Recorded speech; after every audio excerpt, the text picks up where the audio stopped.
விஜய் கட்சி ஆரம்பிச்சது எனக்கு அதில் ஒன்றும் ரொம்ப வரவேற்பு தான். அவர் கட்சி ஆரம்பிக்கிட்டு தவறே கிடையாது, மக்களுக்கு உதவி செய்ய வருது.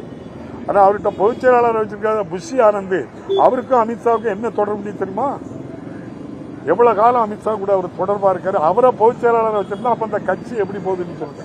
நீங்க ஏற்கனவே வால்போல் சொல்லி விட்டுருந்தாங்க, வருங்கால முதலமைச்சரே அப்படின்னு சொல்லி புஷி ஆனந்துக்கு நோட்டீஸ் வச்சிருந்தாங்க. இது கிடன் அஜெண்டா, அது இது பிஜேபியுடைய அஜெண்டாவே அதுதான். விஜய் கட்சி ஆரம்பிச்சா அவருடைய பொதுச் செயலாளர் தான் முதல்வர் நாளை சொல்லிட்டா நீங்களும் நான் என்ன செய்ய முடியும்? நீங்க அதனால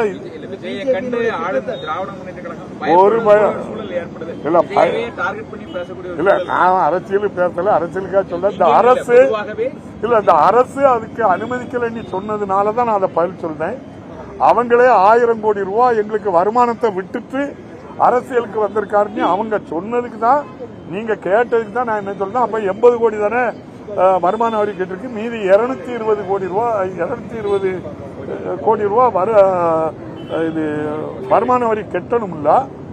அப்போ ஒன்றிய அரசு வருமான வரித்துறை இது நடவடிக்கை எடுக்குமா? எடுத்தால் ஒன்றிய அரசு பிஜேபி அரசு சொல்லி அந்த கட்சி சொல்லி இவர் கட்சி ஆரம்பிக்கல, தனியாதான் கட்சி ஆரம்பிச்சிருக்காரு மக்கள் நம்புவாங்க.